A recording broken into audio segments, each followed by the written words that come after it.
everyone, welcome to my Country Farmhouse sewing room. I'm Renee, and today I would like to announce that I am now the ambassador for Sheetz So Creative. And once a month I'm going to show you something that they might have in their shop that might be of interest to you, demonstrate it or show something. So today I have got this Marty's Choice fusible tape. I've never heard of this and I didn't know anything about this, but this is a fusible seam tape for your batting. And as we are quilters here at Country Farmhouse Quilting, we have a lot of batting. And a lot of times I like batting to use for little pieces such as coasters. And I have some coasters that I would like to show you. But while I was cutting up pieces for my coasters, I accidentally cut them wrong. You know the old saying, measure twice, cut once. Well, that's me, so I goofed. So this is a great example for me to show you how I use the fusible tape. And this stuff is really lightweight. God, I'm telling you. This stuff is really lightweight. I'm trying to show them here, you know. I got goofy people in my room. So it's really lightweight, and it has a bumpy side on one side. And you know, see what I have to deal with here?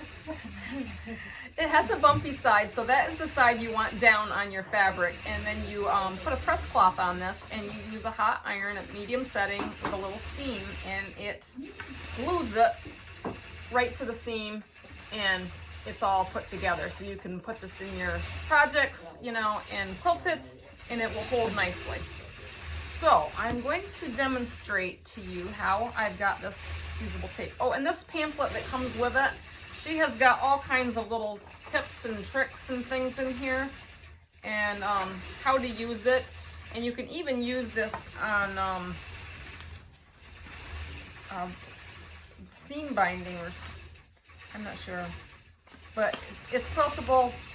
It's really interesting. Marty's Choice fusible tape, non-woven. You get one roll, 1 inch wide by 30 yards long. Join batting scraps or enlarge small bats.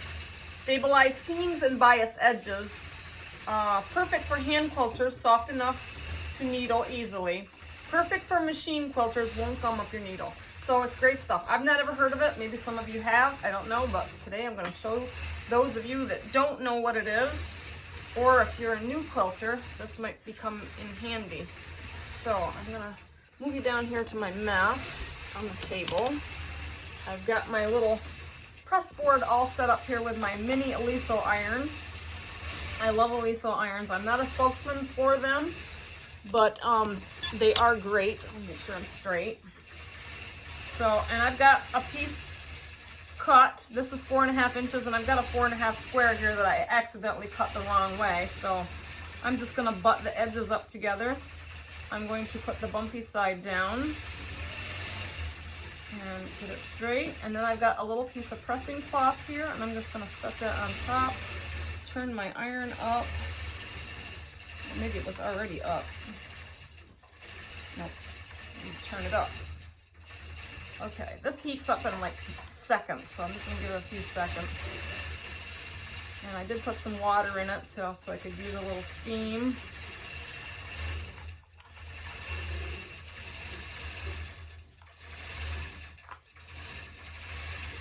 Yep, she's hot. So I'm just going to kind of set it on there for a few seconds, and then I will check it. And she seems pretty fused, actually. I don't know. Let's do it one more time just to make sure that it's good and glued. Because those glue dots, they said it's just like hot glue. Turn my iron back off. And we have a seam that is fused. And it's all nice and smooth, and you can see I can't dig it up or move it. So, works out great. So, very nice product for fusing batting together. So, as I said, I have been working on some coasters, and I had a new idea. I have a bunch of scraps, and if any of you have scraps and you're looking for fun ways to use them up, I do a lot of like little square coasters, and I sew pieces together, make backing on them, and these are just some doggies with balloons that I had. I made a set of 4. They're really cute. And here's another one with a dog with a heart. And then I did 2 dogs. 2 dogs. These ones are really cute. They were just little scraps of stuff that I had, and some of them I kind of fussy cut out so they would kind of be framed in the middle. A poodle. I love my dog. There's one that's really cute. And then the back of them all have the ruff and woof on. They're really cute. So, and I know a lot of you out there, you like kitties. This was just some Catch.com, kind of like a dating thing for kitties. And then I put a newspaper print on the back. And there's just a set of 4 of these, of little kitties that have the little ads by them, and they're really cute. These will be on my Etsy shop if you're interested in some coasters. These coasters are just scrap fabrics with the batting sewed in between of them, so they're absorbent, they're washable. You can use them anywhere, and they're fun. When I go to Sheetz, she has the scrap bin, and I get a lot of her scraps because I love scrappy stuff, and she has like a kilo bag for $5. So I bought some really cute fabric, and these are these colorful kitty heads, and I thought this would make great coasters. There's not very much pieces of fabric here, and I like the little pieces. So I decided to make a cat head, and then I took another piece of scrap with little kitty heads on the back and just put it on the back. I'm going to show you how to make these. These are fun. Just a piece of batting, and I'm going to show you how to make the pattern for this. It's really simple. So let me see. Move my iron out of the way. I made a pattern, and I made it with a circle. A lid, actually, from my jar on my shelf. I was looking for something circular. It had a knob on it. So I just traced out a circle on a piece of paper. And then I hand drew 2 ears on it. And I didn't know which ear I would want, so I picked out the best ear that I thought I liked. I folded my paper in half, and then I cut out my circle with one of the best ears that I drew, and I cut it all out. And then when I open it up, I have a nice sized little kitty head. Now, if you want your coaster bigger than that, you can use a bigger circle. Really simple. If you can draw a triangle and you can draw a circle, you can do this, and this will be your pattern. And I'm going to show you, here, let me move some stuff out of the way, and I'll show you what my pattern looks like here. I have got my pattern. I put my pattern on the back piece of my fabric. And as you can see, I drawed a line around my pattern, and I have the line all drawn up here.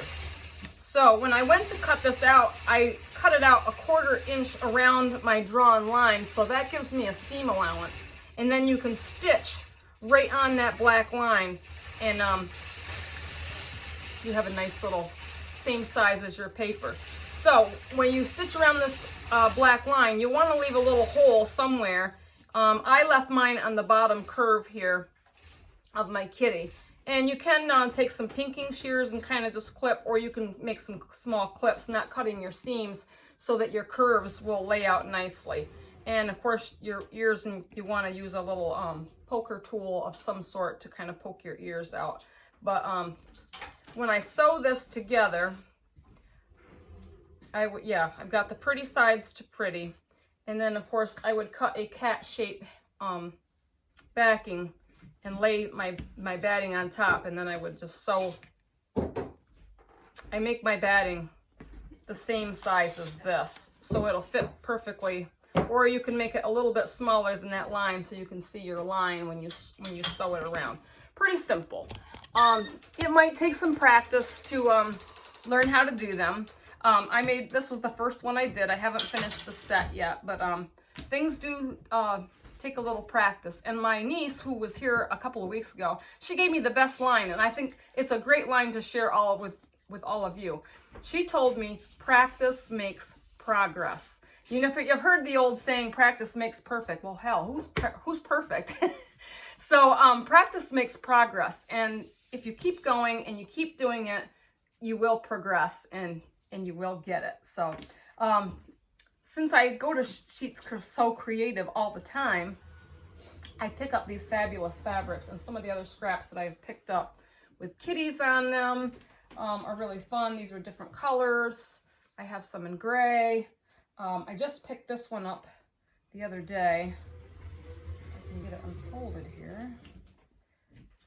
This one has the little kitties, but it has like the bones, like the sugar kitties and the little fish bowls. I thought they were really cool, and the fish are even bony. Just some really fun things you can do with small pieces of fabric. Make some cute little coasters. These make great gifts. I picked up some other things. I love Sheetz So Creative, and I think y'all know that if you watch my video of my tour of her shop,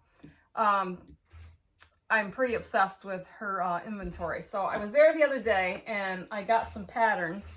So I got this pattern for goats, and I've already made one. So I was just gonna kind of give you a sneak peek. There's 12 goats on that pattern, and they are pieced. This is my first goat. I was just playing because I wanted to see if I could pull it off. Every pattern is different, but I do like the little piecing pattern. So this would make a really cute goat quilt. And I've already got all the colors picked out for all the little pajamas, because the pattern is called Kidding Around Goats in Pajamas, and it's a 43 by 60 quilt pattern, and it's made by Art East Quilting Company. So if you're interested in something like this, you can go to sheetssocreative.com and look on Erin's site, and she has all kinds of patterns. She is going to get me a Jeep pattern here soon. I was looking for something to make a Jeep quilt for my dogs, because I am getting a new Jeep, and I would like to have my dogs have their own little quilt for the back seat. So that's another upcoming thing that I'll be working on. I also want to make a bobbin quilt, and this came from Sheetz So Creative. She has this pattern too. She has several different kinds in the spool pattern, but this is going to be another one that'll be up and coming. This is called Bobbin Away, and it's designed by Lorene Smith, and this makes a 58 by 58, but I might make it bigger than that because I might border it up. I want mine to be kind of large. It's tourmaline and chrome, or no, tourmaline and thyme quilts. So if you're looking for this pattern, Sheetz So Creative has it. And also, while I was at Sheetz So Creative, I have to share, you know, all of you that might have seen my pillowcase tutorial, I love to make pillowcases as gifts, and Erin had some great fabric there that is specifically for pillowcases. And my friend Marlene, who sews with me, now if you can hold this up so you can see the kitties on this, I made her this pillowcase, and the cuff on it has the little kitty paws that match the pillowcase, but the pillowcase has little paw prints in gray on it, and has the little kitties on it. Marlene's always talking about her kitty. His name is, what is her kitty's name? My mind went blank. He's black. Tippy. His name is Tippy. I had a brain fart there for a minute. So yeah, I made this for Marlene this morning. I put it together. This is a special gift because I just want to give her a happy gift. But I did goof up on this, and this is a pillowcase, and it's not like Marlene's going to lose any sleep over it, but we all strive to be good at what we do. And I was hurrying this morning, and I did not check my seam where it matches up on my zinger before I sewed, so it is off. So I'm not going to sweat this. Practice makes progress, and I could have tore it all back out, but I want to give her this as a gift today, so I'm just going to leave it alone. Like I said, she's not going to sleep over a seam or inspect my sewing work. It'll be really fun to put on her pillow and have sweet dreams on. So, a lot of good things coming up here. I have a lot of goodies from Sheetz So Creative, and these are some of the things that I'm going to be working on. And if you like my coasters, I will post these on my Etsy shop. I've been lazy lately. I haven't gotten some things on there, but I do have some more things to put on there. So if you would like to check out my Etsy store, it is Farmhouse by Marnay. I have a few things on there, and I'll add some more things. Anything else? Oh yes, my quilt behind me. If you haven't seen my video for this yet, this is a journey. It's the She Who Sews panel that I did. I have this up on YouTube, and you can see the journey of how I put this thing together. Got some threads on here. This was an idea I found on Pinterest. I love it, and you gotta stick around for part 2 on this video because I'm gonna be working on the back, and you gotta see the quilting pattern that I picked out for this. I am so excited for for y'all to see this when it is absolutely finished, okay? So if you like my video today and you like Sheetz So Creative, give me a thumbs up. Please subscribe. Check out Sheetz So Creative online. It's sheetzsocreative.com. I will put a link in the description box, and I will chat at you later. Have a great day.